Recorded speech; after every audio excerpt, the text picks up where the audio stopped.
谢谢各位来宾在今天下午的时间拨空来莅临我们这一场川普百日从华府看印太战略论坛的活动。这场活动是由今日新闻以及台湾大学社会科学院联合主办。那我们探讨的主题呢，主要是川普总统上任以来对于国际政治经济局势的各项影响。接下来我们就来邀请今天的主持人吴玉山吴院士上台。以及今天的主讲人 Dr. Kenneth Winston 博士上台，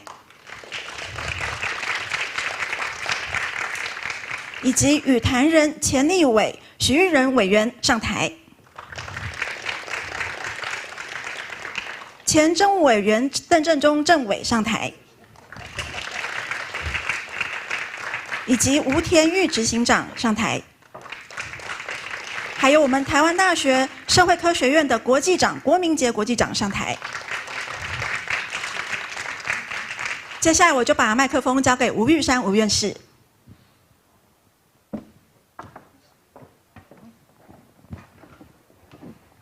请坐，请坐。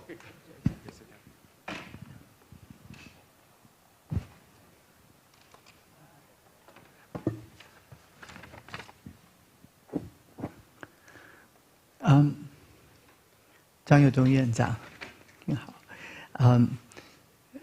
Let me shift to English. Okay. Let me first introduce to you our distinguished panelists. Our guest from the United States is Dr. Kenneth Weinstein, and he is the inaugural Walter Stern Distinguished Fellow at the Hudson Institute. Hudson Institute is a very important, influential think tank in the United States. He served as the president and CEO of Hudson for quite a long period of time, and it was under him that Hudson Institute has become a very prominent research institution. The Institute's annual budget actually nearly tripled under his watch, and its endowment grew fivefold. Dr. Weinstein has served under the last 4 U.S. administrations as a member of the presidentially appointed commissions. For example, he served on the Advisory Committee on Trade Policy and Negotiations, which provided the counsel on trade agreements to the United States Trade Representative. Nowadays, obviously, very important experience, and I think that was under President Trump. And so we will very much want to get some insight from him about the current U.S. administration's trade policy as well as the Indo-Pacific strategic situation. So this is our guest from the United States, and then we have Xu Yuren, and he is Jason Xu. He is a senior fellow currently at Hudson Institute, and he was a former legislator from Taiwan from 2016 to 2020. 原来担任过我们的立法委员。So the distinguished guest sitting next to him is John Deng Zhenzhou. He is our former trade representative, so highly important position. Nowadays, Taiwan is trying to negotiate with the United States on trade matters. And every country in the world is now eagerly trying to negotiate with the United States, so we can get some expertise from John. And then sitting next to him is Wu Tianyu. And he has served as the director and chief operating officer at ASE 日月光. ASE, or Advanced Semiconductor Engineering Incorporated, is the leading global provider of semiconductor manufacturing and testing. So very privileged to have Tianyu to come here. And finally, we have Jason Guo, and he is Associate Dean for International Affairs at the College of Social Sciences, National Taiwan University. And my name is Yushan Wu, and I'm a professor at the Political Science Department, National Taiwan University. I'm also a Distinguished Research Fellow at the Institute of Political Science, Academia Sinica. So let's begin this very exciting event. Let's first invite Dr. Weinstein to give us his thoughts on the current changing strategic political situation and probably some of the changing economic parameters in the world. Let's welcome Dr. Weinstein.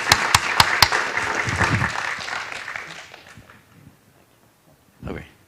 Well, thank you, Professor Wu. It's an honor to be here at National Taiwan University. As I've been to Taiwan many times, and my first trip to Taiwan was with a beloved Hudson Institute colleague, Charles Horner, who studied at Tai-Dai in the mid-1960s when Taiwan was a much smaller city, and he always regaled me with stories of the university in his time here. And this is obviously a critical moment for Taiwan, for the United States, and for the Indo-Pacific, and I'm delighted to be here to share my insights. And I'll try to keep this relatively brief and look forward to the exchange with this extraordinarily distinguished panel. Let me begin with talking about President Trump, who he is and how he thinks about policy. Now, President Trump distinctly views himself as an outsider.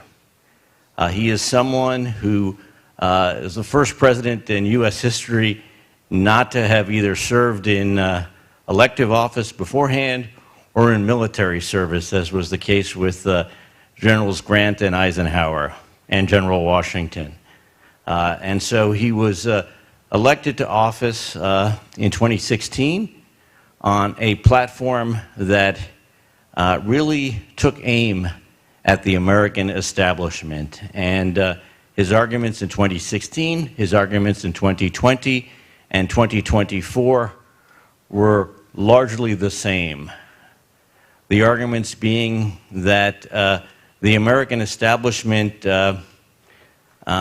forgot about America itself in doing their jobs, and that on foreign policy, we were focused on altruistic projects that failed to transform the Middle East, that failed to transform Afghanistan and in the war on terror, and that this came at a cost of billions of dollars and thousands of American lives, that we failed, the American establishment failed on trade because the American establishment viewed its purpose as to promoting a global liberal world order whose cost to the United States exceeded its benefits. And in particular, President Trump argued since he was in his mid-30s, and he's now 78 years old, and a very healthy and dynamic 78-year-old who's got more energy than anyone else in the room at any given moment, that the attempt to set up a liberal global trading system, and in particular to bring China into that trading system, has led to the deindustrialization of the United States, has led to unemployment among our workers, and has led to the transferring of manufacturing to China, which refuses to play by fair trade rules set up when China entered the World Trade Organization. Instead, operating through state-owned enterprises that heavily subsidize activities so that China can outcompete and outprice its competitors. Similarly, Trump's belief on trade was that our trade negotiators were too busy trying to please their counterparts across the table, and so they signed on to free trade deals that hurt the United States in the long run. And Trump's vision in 2016, his vision in 2020, and in 2024 was to make America great again, in part to restore manufacturing, which for Trump is very critical. Trump is the rare, though he's a billionaire, who grew up in Queens, New York. He wanted to be accepted by the establishment, went to build major buildings in Manhattan, but felt he never got the respect from the establishment that he deserved. And his understanding was that the establishment manages things, they don't transform things, and they don't have the perspective necessary to bring change. And Trump, if he understands the most fundamental thing about the Trump presidency is that he views himself as a transformative leader. He is not there to manage things. This is not the George H.W. Bush presidency. This is not the Biden presidency. This is a president who feels he has a rendezvous with destiny, with history, and that was accelerated after the assassination attempt in Butler, Pennsylvania this summer. And so Trump's first term was marked by a coalition government. The president, in all honesty, didn't have the full confidence that he was up to doing the job, and he relied on key members of the establishment to help him shape his government. And his first term was a coalition between the establishment, people like General Mattis, who was the defense secretary, Rex Tillerson, who was the Secretary of State, conservatives, people like Elaine Chao, Mike Pompeo, Nikki Haley, and populists. And in the populists in the first term, there were very few voices. There was the president's voice, there was the voice of Peter Navarro as an advisor on trade and manufacturing, and there was the voice of Robert Lighthizer, the U.S. trade representative. But in the 4 years the president was out of office, the populist team not only had 4 years of experience in government, it worked on building a very detailed agenda for the president to put in place. And it is this agenda that the president's governing from. The conservatives in the administration, people like Marco Rubio and Mike Waltz, they are much closer to the populists than they are to, say, Nikki Haley or Mike Pompeo or Mike Pence in the first term. And with the vice president, who is a distinct populist, this has given further momentum to the MAGA agenda. What does this agenda mean? I think there is, first, with regard to the liberal world order, the United States is really done with picking up the tab for the defense and security of other nations. The president's made this very clear from the outset. And his view, very simply, is that the Europeans need to go further than they have. They've increased their defense spending significantly since his first term, in part because of President Trump's pressures, the pressure that he's put on them, but in part also because of Vladimir Putin's actions in Ukraine. And this time around, I think the message is clear. We have a new German government coming to office now, unlike Chancellor Merkel, who was an irritant to President Trump over 4 years, who refused to increase defense spending, who used the American security umbrella to engage with the Chinese on trade, to build Nord Stream 2, to become dependent on Russian natural gas, and to deal with other American adversaries. This time around, the new German government knows it is its responsibility to provide for Germany's own defense. They have added now a Sondervermögen, a new defense spending bill that is in place that will significantly increase German defense spending. And I think what we're going to see is the rise of a strong German voice in Europe, which was Germany's traditional role up until the end of the Cold War, when Germany was reunified and Germany decided that it could simply rely on the American nuclear umbrella to provide for its defense. Now, with Russian aggression in Ukraine, with the threat to NATO, we're going to see the massive increases in German defense spending, and I would predict the German defense industry will become closer to the European defense industry, in particular to the Ukrainian defense industry. Ukraine has had battle testing of weapons now since 2022 and is cutting-edge developer of weapons. And so I think that Germany's investments will go a long way to deepening Europe's defense to allow the United States to focus on our principal security challenge, which is here in the Indo-Pacific. And at the NATO summit in The Hague this June, I think you're going to see serious moves to try to get NATO countries to spend 5% on defense. 3.5% will be the goal on defense equipment, 1.5% on personnel, pensions, and related infrastructure. And so turning to the Indo-Pacific, I think it's absolutely incumbent on Taiwan. You've made major progress in the last few years on defense spending. You've made major progress in increasing the requirements for military service now to go up to a year. It is incumbent upon Taiwan to follow the German example. Hopefully that's going to happen, but primarily to follow the Israeli example, which is to understand that at the end of the day, Taiwan's defense is Taiwan's business. The United States will be there to help, but it is very important that Taiwan show its willingness to defend itself, to arm itself, and to accept the responsibilities that come with being a democracy of 23 million people threatened by a country that is 50 times its population. This is a big challenge. It requires a change in strategic thinking that is occurring. And the more you do for yourselves, the easier it will be for the United States to work alongside you to provide for your defense.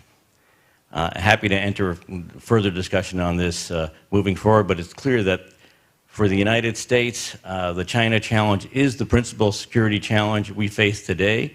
We need to make sure that the first island chain is secure. Threats to Taiwan, threats to Japan, threats to the Philippines are deep threats to the American deterrent, deep threats to our security and our ability to engage in trade. On trade, let me note that the President has announced his desire to really fundamentally change the world trading system. And the way that the President has done so is through his favorite measure, tariffs, as we all know. These tariffs were announced on Liberation Day, April 2nd, I believe it was, and in addition to a 10% universal tariff designed to bring manufacturing back to the United States, designed to raise revenue for the United States, the U.S. government wants to engage in a series of negotiations with our major trading partners and some of our adversaries in order to reduce the tariffs on American goods coming into your countries, reduce the non-tariff barriers, which in certain cases are as important as the tariffs in keeping goods out, and at the same time increase investment in the United States. Now, President Trump prides himself as a deal maker. The intent was never, I believe, to have these tariffs in place permanently, the country-specific tariffs. Instead, he is inviting nations to come forward, to make offers, to make their best offers on what they can do for the United States in terms of removing non-tariff barriers, in terms of removing tariffs, in terms of increasing investments in the United States. And this is, I think, an extraordinary opportunity if properly seized by nations around the world. The Indians have moved very quickly on this. Of course, they benefit from the fact they have had extraordinarily high tariffs on imported goods for some time, so they have a lot of room for maneuver, and I think it's likely they will have the first deal with the United States. The Japanese have been dealing with our government as well. They had the first negotiations with Commerce Secretary Lutnick, with Treasury Secretary Bessent, and with Trade Representative Greer, discussions which the President joined. And the President, to the surprise of the Japanese, that he was present, but just shows the importance he gave to these negotiations. And I think it's important to be bold in these negotiations, to come up with the best possible package that you could offer the United States. It has to be a serious package, because there'll be some negotiating back and forth. But I think our government is eager to have as many trade deals as possible done, particularly with allies and partners, because the most complicated deal we're going to have to deal with is with the Chinese. And there, I think the strategic aim is clear. We would like to strategically decouple from as many critical areas as is possible.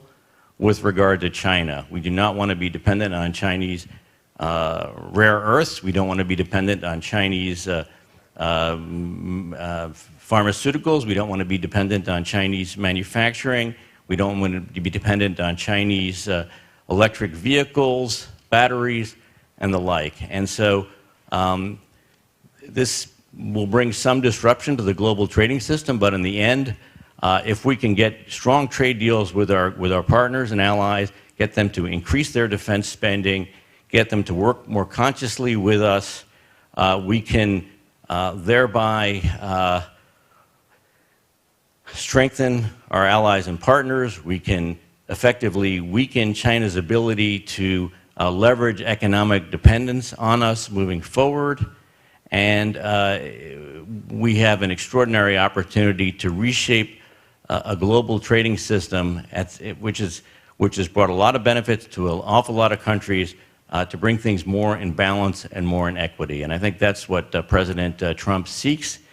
He is a determined leader. We've already seen in the first 100 days extraordinary progress in so many critical areas, whether it be from the southern border, where we had upwards of 3 million people a year coming into a border that was not being enforced by President Biden, and that border is now shut down, and we are instead deporting illegals, sending them back home.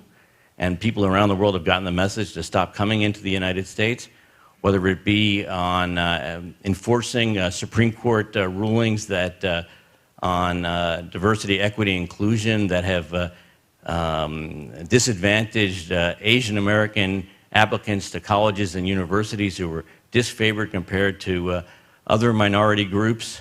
We have seen extraordinary progress in terms of deregulation in the energy sector and moving away from policies that were going to be incredibly costly in terms of the green transition. And so, and we're now talking about serious industrial policies that will rebuild our shipbuilding capacity, rebuild our ability to manufacture chips in the United States and the like. And so this is an exciting moment, and I would encourage your government to make a bold offer quickly, one that is realistic, serious, takes into account what you view as American concerns, to deepen your defense expenditures, your defense training, deal with the information security and cybersecurity challenges that you've been having. And I think we'll be looking at a stronger Taiwan, a stronger United States, and enhance U.S.-Taiwan trade, enhance U.S.-Taiwan security cooperation, and a strengthened Taiwan moving forward. So thank you very much. I'll leave that as my opening remarks and turn it back to you, sir.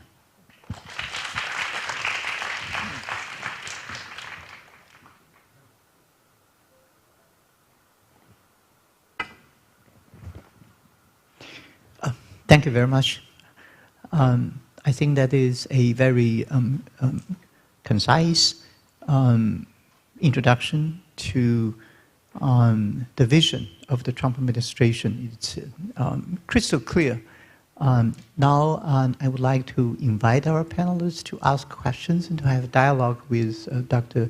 Weinstein. The first one would be Jason. Yeah, thank you, Professor Wu and Dr. Weinstein, my great colleague here, who've been kind of teaching me and mentoring me on a lot of things that's happening in Washington, D.C. Obviously, as someone who have served in Taiwan's government and served as a legislator in Taiwan, I have a lot of mixed feelings being in Washington, D.C. at this particular moment, especially with the challenges and opportunities that our business and our government faces as a nation, as well as business as a whole in dealing with this new administration.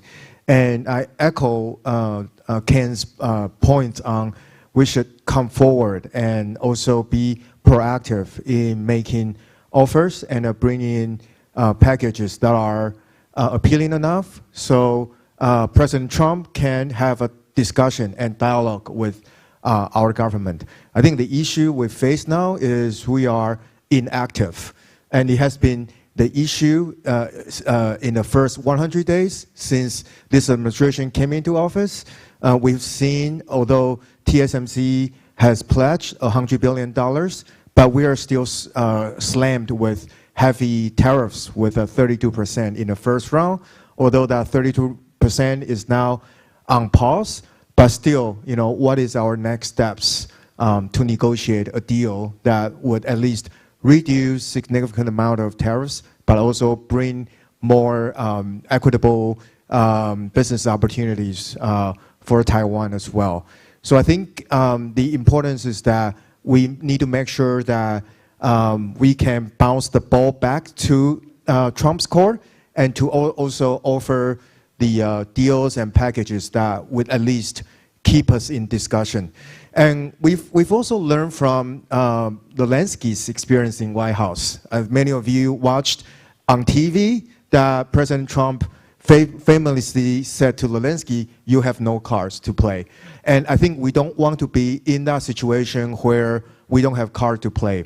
I believe Taiwan has many cards, and one of them is our technology, semiconductor, but we shouldn't turn our advantage into disadvantage.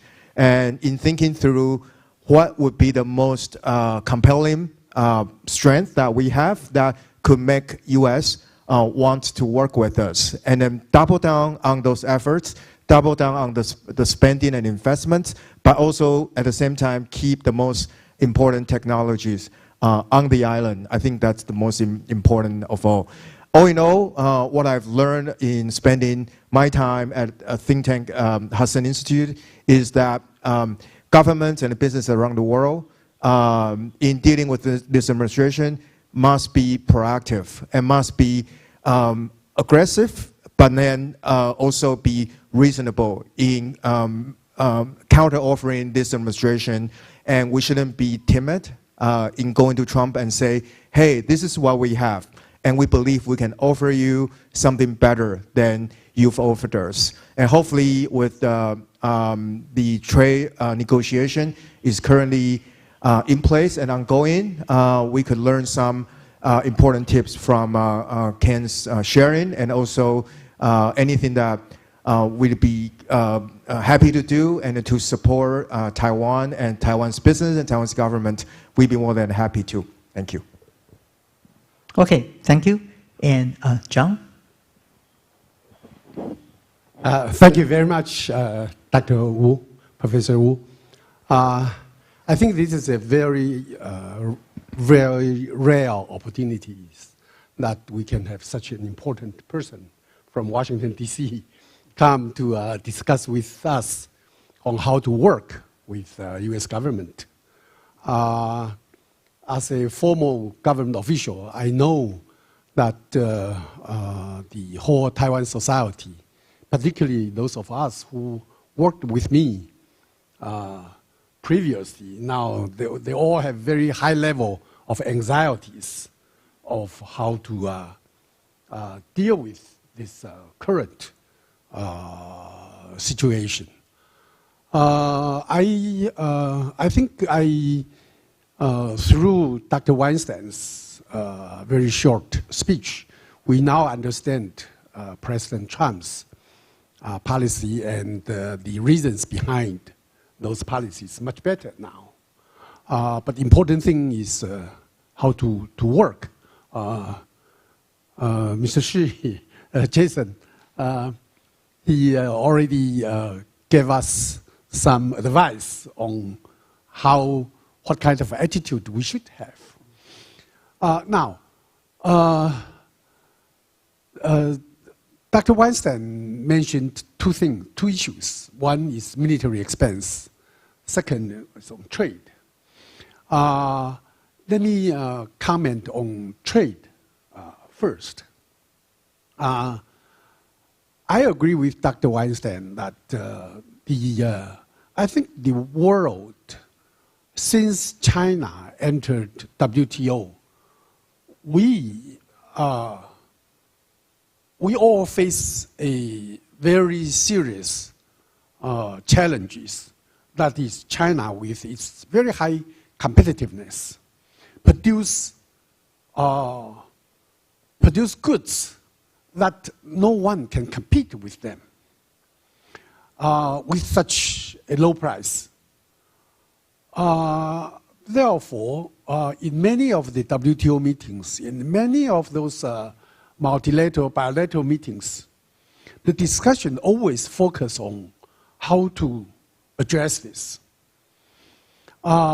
China's industry has a pattern that they produce things from very beginning up to the end.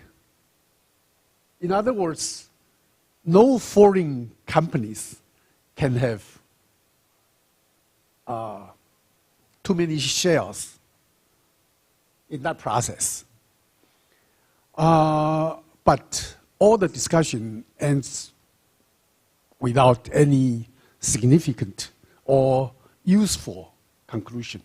Now, I really hope that President Trump can find some solution with that. Now, coming back with Taiwan, I have something. I'm very serious. I wrote it down. I want Dr. Weinstein to know that Taiwan's industrial structure is based on developed specific strength in certain sectors, and to collaborate with upstream or downstream partners globally. I think Dr. Wu will witness that. That's exactly what his company is doing. This cooperation helps to build a more competitive and resilient supply chain. So I mentioned about China, which is in Chinese, it's 一条龙. From beginning to the end, it's all done in China. So my point is, our industry, we are helping to strengthen the global industrial ecosystem. So we really hope President Trump to consider this when formulate his tariff policy. Taiwan is not a rival to American companies. Taiwan is a partner. Now, one of the most important issues now the Taiwan government face is negotiating with the United States. The concern is the current tariff, which is put in pause, is 32%. Compared to our competitors, Japan, Korea, we are higher. We really hope that allow me to make, this is a characteristics of a negotiator, ask a lot. So we want 0. But at least tariff down the road on Taiwan shall not exceed those imposed on our competitors, Japan, Korea, Malaysia, for instance. So that's, otherwise, if our industries are hurt through this process, we know President Trump has his own goal. And on certain part, we understand, we recognize that those issues those challenges he wants to address. But in that process, he should distinguish the friends and rivals. Taiwan shall be is the friend. As to the military expense, I think you know that President Lai already announced that his goal, and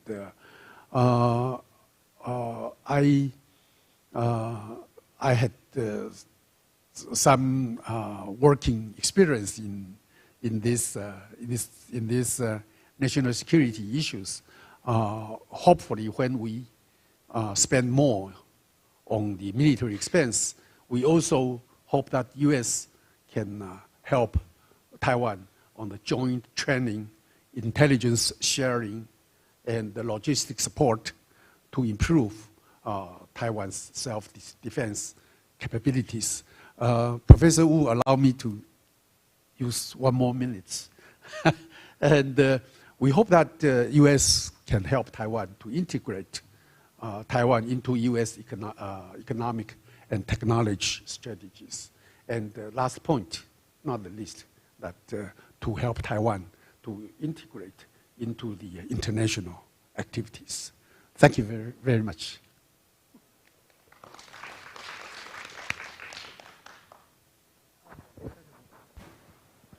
Dr. Weinstein, would you like to probably just respond briefly?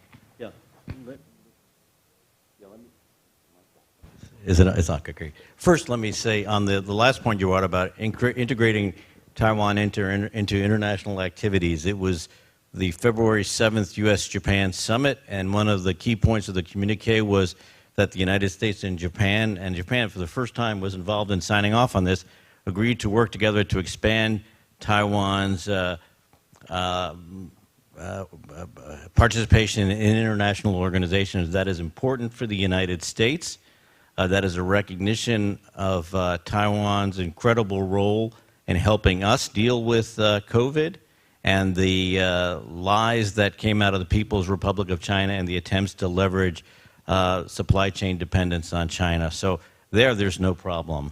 You know, where I am concerned is that President Trump's instinctive sense about Taiwan in the first term, he was skeptical that Taiwan was doing enough for its own defense. And I think there's no need to panic on these negotiations. I mean, I'm thinking, I sort of think back to myself, it took me 18 months to screw up the courage to ask the woman who is now my wife for a date.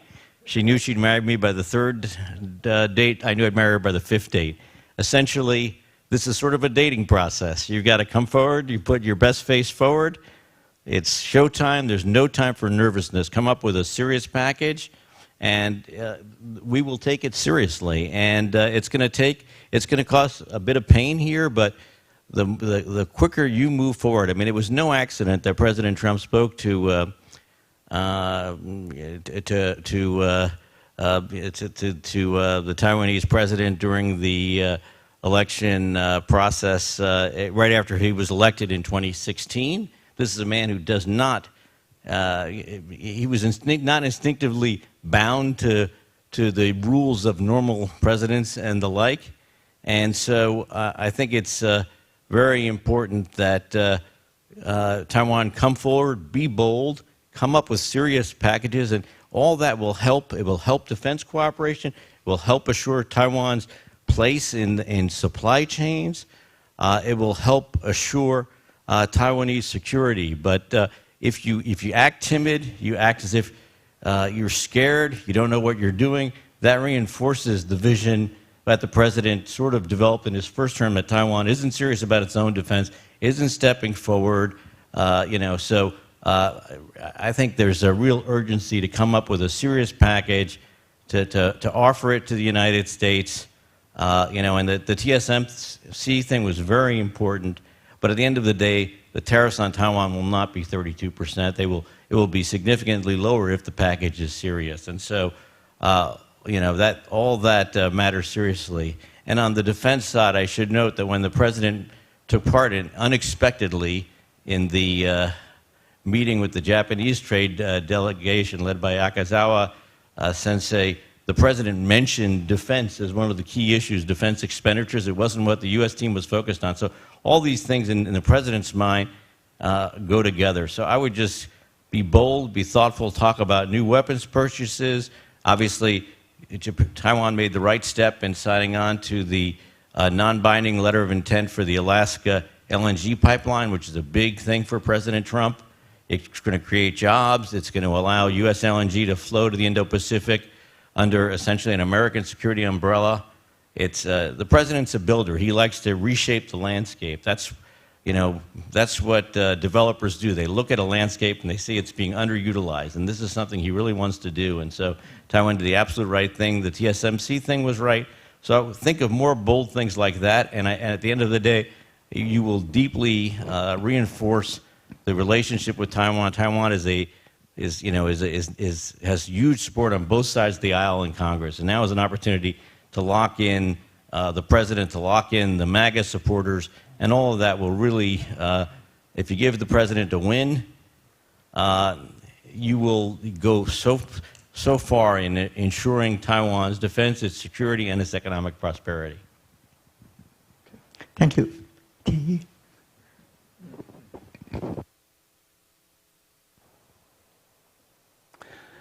First of all, I was invited to share the high-tech view on Taiwan. The high-tech is one of the puzzles President Trump is trying to move into his grand plan. But what so happened is semiconductor happens to be a key element in Taiwan, which is why the Taiwan media and Taiwan student academia tend to play more focus on the semiconductor. So my question really comes from twofold. One is long-term, and I think Dr. Weinstein has elaborated President Trump as well as the general consensus from both parties and also the general public.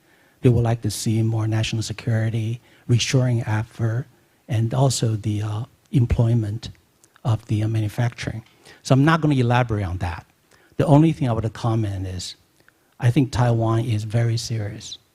I think I cannot speak on behalf of TSMC, but Taiwan has come forward with a very serious and meaningful proposal to the US government today, which is on the table, inclusive of our 65 billion previously committed, as well as 100 billion newly committed, as well as many of the other announcements from Apple, as well as NVIDIA, for the peripheral investment that will come forward, which will be another unknown dollars.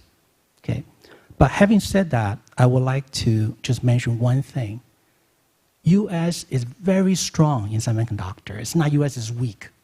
If you look at the product design, the market, innovation, also the delivery system, US controls majority of the value on a global scale. Well, US has been weakening over the last 30, 40 years is only the semiconductor manufacturing. And I want to be very clear on that. And this incremental decline of US control of the manufacturing, it did not happen by accident. It was a deliberate macro planning where each country has incremental gain by doing a specific outsourcing on the holistic global semiconductor supply chain. So this was not operated by fear, but by greed. Everybody jumped in without any incentive. And this is a chronicle led by TSMC as well as many players in Taiwan ecosystem. We have to have time to recreate the ecosystem that was incrementally diminished out of the United States over 40 years. A chronicle problem will take some time. Might not be 40 years, but it might be 5, might be 10 years, including infrastructure, labor, as well as choices of youngsters to get into what type of business. For example, in US, Hollywood, the data center, AI, very, very strong. So young people not necessarily want to get into semiconductor, unlike Taiwan, South Korea, as well as Japan. So in any kind of serious proposal, you have to look at the intention and the commitment. Then you have to study realistically in the practical planning cycle, how long does it take to solve a reverse equilibrium problem that was created 40 years by natural force. Okay, that's my first comment. To me, that's less of a problem. The second part I want to talk about it is really where the Taiwan value is. All right, so I'll be very, very simple. For example, we tend to talk about what is your investment, what is your commitment, without looking at your potential gain versus your potential loss. If you do something or if you don't do something. So let me be very specific here. And this is also for all of the students. You need to learn this on how to negotiate. US economy, 30 trillion, plus minus 5%.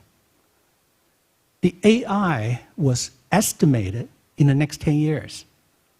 It will produce efficiency improvement by automation as well as anything, big data, small data, on-premise data, by at least 10 to 30%.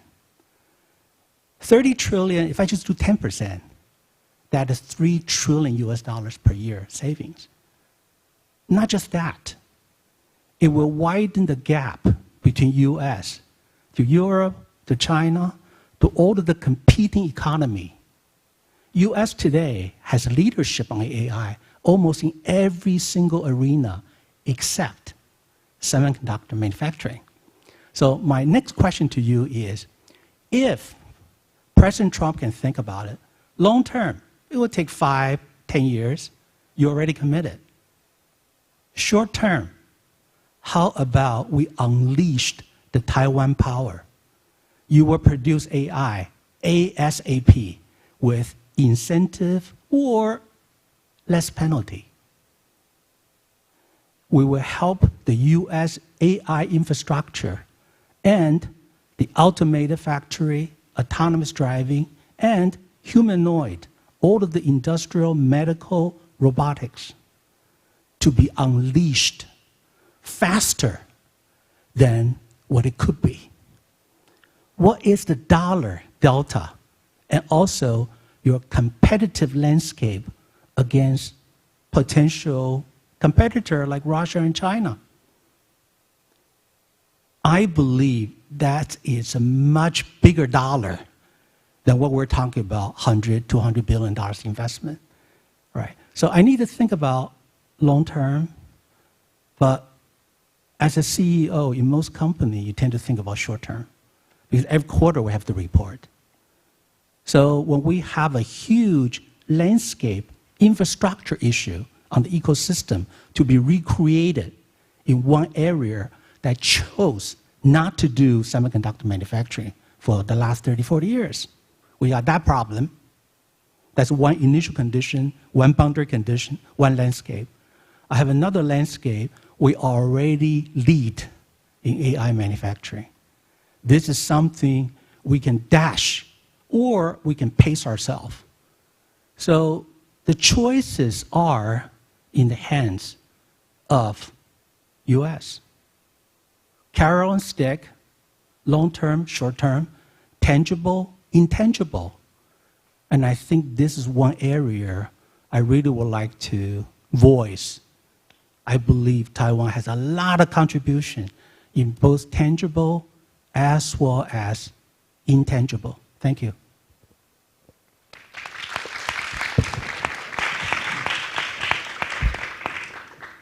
Dr. Weinstein, would you care to? That was simply brilliant, Dr. Wu. Let me encourage you first to consider writing an op-ed for the Wall Street Journal or a major U.S. publication on both themes. Look, I think we absolutely face a real labor challenge in the semiconductor industry. There's no big secret that companies, whether it be SK Hynix or others, TSMC, Intel, that have attempted to either move to the United States or deepen their operations. There is a labor shortage at every single step of the labor scale, whether it includes the high-end engineers who earn hundreds of thousands of dollars, whether it includes people working in chip manufacturing, well-paying, the kinds of well-paid jobs that are not the high-end technical scientific ones. We absolutely face a shortage, and here we really do need Taiwan to come in and do what Japan did in our automobile industry when it moved parts of its operations to the United States. We had an event at Hudson Institute in the spring which had the Governor Eric Holcomb of Indiana speaking, and Governor Holcomb talked about when Subaru first came to Indiana 4 decades ago and started manufacturing there, that what the Japanese car industry created in the United States weren't jobs, they were careers, because Japan invested not just in workers, in worker training, in counseling workers, in giving them the skills they need to move up as manufacturing was transformed, but they invested in communities, in schools, and they created an ecosphere in which, for example, Indiana, because of the 500 in Indianapolis, because of Purdue, the engineering schools, because of so much manufacturing going on in the automobile industry, Rose-Hulman Institute of Technology. Indiana was at one point a leader in the automobile industry. It hadn't been for decades, and now it is in the mobility industry. And so it's a lesson to be learned for Taiwan, for the kinds of investments you make in the United States. And I think our policymakers are reasonable. If you explain this is not something in the short term that will happen. I think there's one fear we do have in the United States that you didn't address, but which is the issue of, we are definitely concerned about a Taiwan contingency and what that means for chip manufacturing, as are the Europeans, as is everyone else. And so that's where the kind of pressure for rapid action occurs, and that pressure for rapid action goes, faces significant headwinds because of the skills shortage that we face in the United States. I will say this on the AI side: I don't think there's anything more important to President Trump than winning the AI war. It is why he set up the Energy Dominance Council at the White House, that's led by the man who was the runner-up to be Vice President of the United States, Doug Burgum, the Secretary of the Interior, a man whose background is in software engineering and energy. And the President wants to make sure we win this. It's a strategic challenge with China that we need to win, but it also, because of, as you mentioned, the productivity increases for the United States, it's utterly important, and it's something that the Trump team understands. Just as the Reagan team came into power, cut taxes significantly at the time that the information age came to be, when the personal computer came about and the workplace was transformed through PCs. The same way we understand that the Trump administration, the Trump team understands that they are at the forefront of this new AI challenge, this new AI age, which we're hoping that both our LNG, our energy dominance, our small modular reactors, our portable nuclear reactors, our next generation reactors will be able to power these things. And so it is something that is essential to policy making, and it's a very different approach that the Biden team had, where there was all sorts of discussions about regulations on AI. So this is a challenge that the United States needs to win, and I think this is absolutely something that should be brought into the trade negotiations, because it's something that these are not. President Trump isn't sitting there with specific numbers in his head, with numbers on beef to Taiwan or pork to Taiwan or semiconductors. This is, he wants to see what countries will bring to the table, what benefits they can bring to the United States, and this is a huge. Taiwan does have a card. You're not Ukraine, and so and this is a huge card, and I think it's something that his energy secretary, his national security advisor, everybody gets that this is critical. So I encourage on both fronts to move forward. Thank you. Let me just comment on the sense of urgency. I do understand the national security as well as the intrinsic safety of Taiwan against the potential intruder or predator. Let me just comment on that. Let's just say, with all of the sincere effort, in 5 years' time, this is really on the plan. If everything gets executed, U.S. will have anywhere between 20 to 40%, realistically 20%, based on today's landscape. If that happens in 5 years' time, if anything happens to Taiwan, you still miss 80%. All right, so that is solving some of the national security problem, but not holistic. So a better idea is going to be, well, why are we building the ecosystem at the national, security as well self-reliance ecosystem? It probably take 10 to 15 years time. So you have that timetable running. And you have another timetable, which is if we can unleash the Taiwan power and guard band the Taiwan national security against the potential predator or intruder, with these two things going in parallel, you have a short-term benefit that you will capture the AI and also make the US economy much, much more competitive against your competitor in the current state. That by itself might relax the competitive nature between US and China. Okay, so you got this going on. And while you have the long term. So between the short and the long, what I'm trying to say is, I'm sure there's a way to work out how do you unleash the Taiwan power in the short term, and how do you guard band the Taiwan safety until you can safely navigate the US ecosystem into a safety zone. I sincerely think that our government should get Tian Yu on our negotiating team.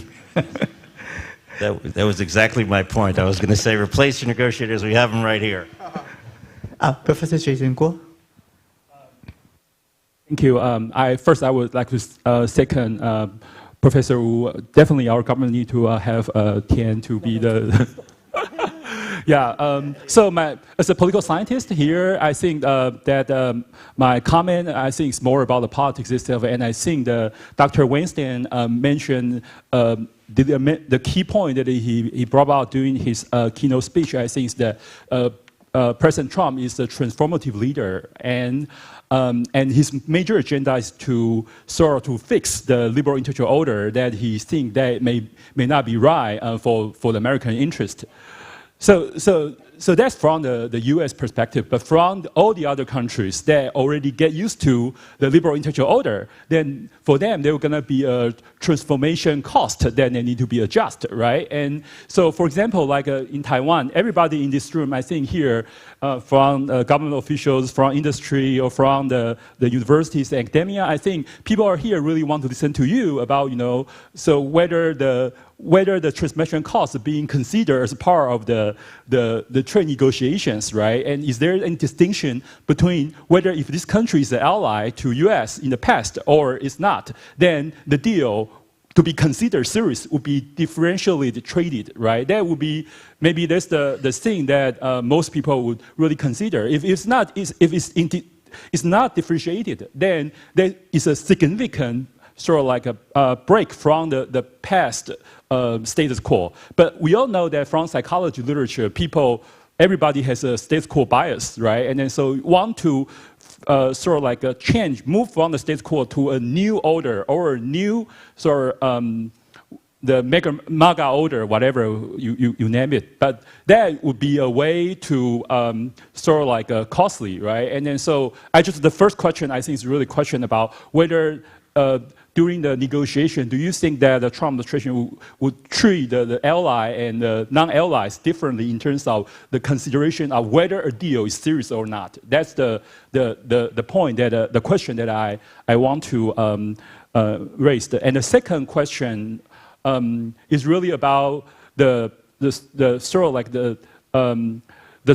President Trump's agenda in terms of transformation of the global economy, including trading system and security burden sharing part. I think that is also key issues on the table, as the Secretary of Treasury Scott Bessent mentioned several times.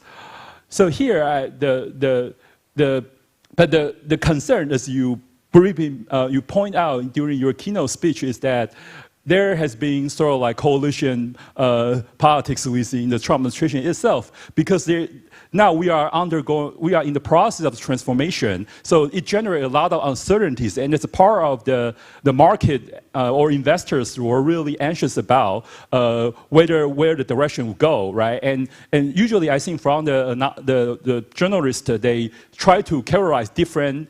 They will use the term policy groups, or you can call it just faction, whatever. Could be the MAGA movement that you mentioned about the populist in the policy courses within the administration, or you have the conservative and you have the technical big tech interest and President Trump himself. So whether from your perspective, which kind of policy courses dominate the administration's direction, and if you have any insight to share, they may provide audience in this room and in Taiwan to give them the capacity to forecast whether the U.S. administration will go, right? And my personal observation is that these days almost every day I will look at the Secretary of Treasury, Scott Benson's talk a lot, because I think, to my observation, I think he played a role in terms of provide more certainty to investors and to market and other government officials. So it's a way to sort of like accommodate what he called the strategic uncertainty that President Trump tried to use the reciprocal tariff to gain a leverage during the negotiation, but you still need to fix the problem of uncertainty that cannot make your commitment or your promise credible to your counterparts. So what exactly is the direction? Should we, for example, should we all pay attention to what Treasury Secretary's comment or point, the signal he delivered to the market and to the foreign governments? Or if it's not, then who else should we pay attention to? Okay, I will have to stop here. Thank you.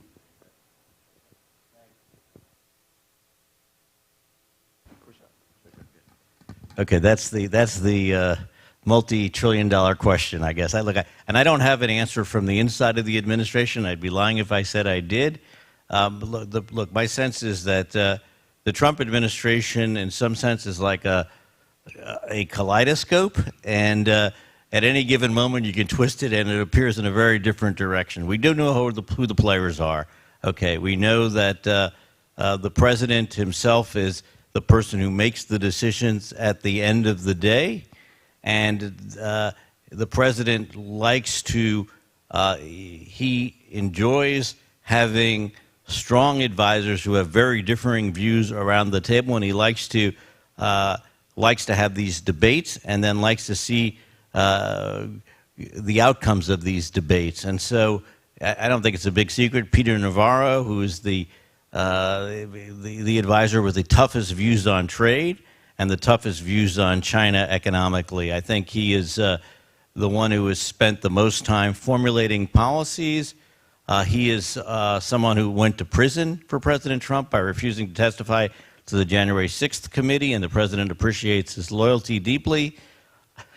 And so Peter, I think, is certainly the main architect, I would suspect, but not the only architect. Worked with Jameson Greer at USTR, and worked with, I assume, the head of the Council of Economic Advisors, Steve Myron, on coming up with the tariffs, and worked with Secretary Lutnick, who's quite close to the president, on on the tariffs that were presented on April 2nd. Secretary Bessent, I think, is probably the closest to an establishment figure in this administration in a lot of different ways. He is certainly the market whisperer, the person who has done the most to keep the markets, to bring some calm to the markets after a period where it looked like we were almost certainly heading into a recession. The president certainly doesn't want a recession, doesn't want an extended trade war. If it were up to the president, we would have, some 70 deals done in the 90 days leading to the time when the tariffs may be reimposed. And in that sense, I think the president, he's not fully aligned with with any of his advisors per se, and wants to have a mix of the various policies. And I think he likes the the original position presented, in a sense, as a sort of strong statement. The president likes to, he's talked openly on the campaign trail about how he, liked to scare other world leaders. He obviously threatened Kim Jong-un with nuclear war at one point. That led to negotiations, and I think he understands countries are now taking these demands very seriously. But those tariffs offered are not where we're going to be at the end of the day.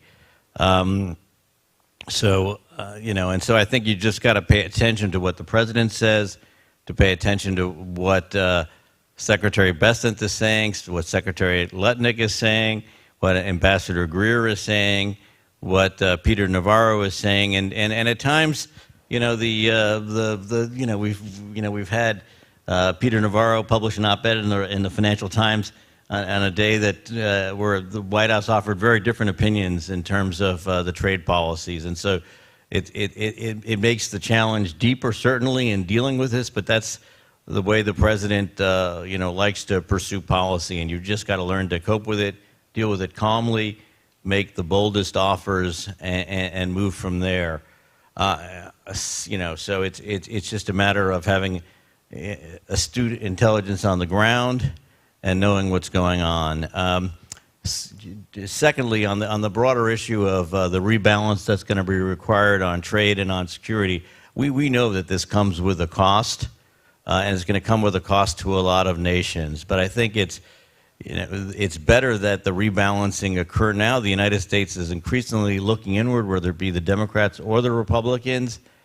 You know, on defense, I think the Republicans tend to be more deterrence-oriented than the Democrats do, who are more open to negotiation and the like. And so I think this is a real opportunity to lock in some, as I mentioned earlier, longer-term benefits for Taiwan's security at some cost. It's going to come at cost to the Germans. They understand it. I mean, they were watching very closely the exchange in the Oval Office between the Vice President and Volodymyr Zelensky, and the Germans moved almost immediately to push for these budgetary changes. And I think the President understands that what he says and how he acts has an impact on how other people you know, spend on defense and how they act.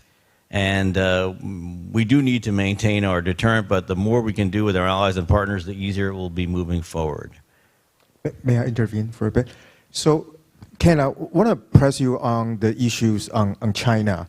As the tit for tat goes on with China, it seems that U.S. is backing down on some of the retaliatory measures. And as Taiwan headed into the negotiation, and some of the deep water areas, such as semiconductor and other, you know, computer electronics products, how would a Trump-Xi meeting sort of change the dynamic as we headed into the negotiation with preparations and a strategy in mind? And also, what are the chances of President Trump conduct a grand bargain with President Xi over Taiwan? And that has been sort of a concern in Taiwan as well. And part of that sparked the so-called American skepticism. And we would love for you just to clarify on that, and also if you could share some of your thoughts on that as well. Yeah, and I didn't answer the question about allies versus adversaries. And I think, first of all, some of our worst adversaries are not part of these trade negotiations, because we do no trade with Russia, we do no trade with Iran, we do no trade with North Korea. Or next to no trade with Russia, except for some nuclear uranium and that we, you know, and the like, but which has been decreasing over the years. So, and the China question really does hit at the heart of this adversary versus ally issue. My sense on the president is that, first, I am not worried in the least about a grand bargain over Taiwan. That is simply not going to happen, period. You don't need to worry about it. I mean, period, unless Taiwan were to take some really reckless actions that, you know, refusing to negotiate with the United States, cutting back defense spending and the like. As long as Taiwan shows its willingness to engage with our government in a very serious manner and to increase defense spending and the like, there's no chance in hell that the president is going to let China have control over the future of Taiwan. That would, President Trump understands the global pecking order very clearly. He does not want to be second fiddle to Xi Jinping. So that is out of the question. And giving Xi Jinping Taiwan in any way, shape, or form, or giving him control over Taiwan in any way, shape, or form would simply do that. And that would simply not happen. our Japanese allies wouldn't allow it to happen, our Philippine allies wouldn't allow it to happen. That is just, but it is a non-starter, period. That's not to say Xi Jinping may come to the table and say, hey, you're wasting a lot of money defending Taiwan, we're wasting a lot of money, let's just, make Taiwan neutral. But that would simply be unacceptable to the president at the end of the day, as far as I know. The other. How would a Trump? Okay, sure. Sure. Look, there was a lot of speculation earlier that because the president's birthday is right before Xi Jinping's, that there might be a summit June 6th or June 7th. That is not happening. Okay, the trade war between the United States and China is way too deep and way too complicated to get resolved now. All this means there should be much more pressure on Taiwan to come up with kinds of suggestions like Dr. Wu made to get a deal done with the United States quickly. The more quickly you move to get a deal, the stronger position Taiwan will be in, the stronger position the United States will be vis-a-vis China. And will there be a Xi-Trump summit?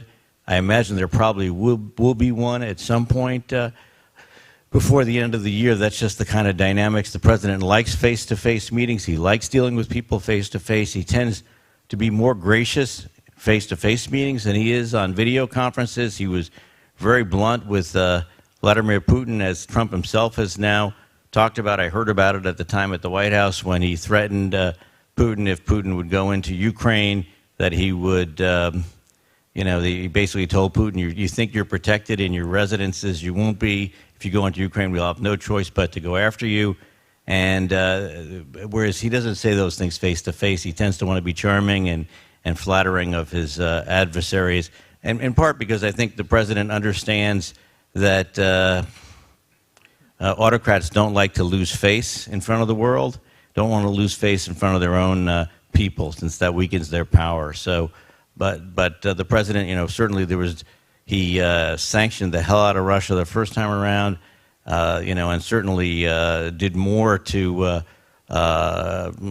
take on China's attempt to dominate 5G and China's attempts at intellectual property theft, and also to expose the Wuhan lab origins of COVID than any other world leader. So, but I do expect a summit before the end of the year. I don't know that I would expect some sort of a modicum of agreements in some areas, but I think at the end of the day, the strategic posture of the United States is one that recognizes the deep strategic threat that People's Republic of China poses to American interests, to American allies, to American industrial, to American manufacturing, and the result is that I don't see an agreement between the United States and China anytime soon. Thank you very much.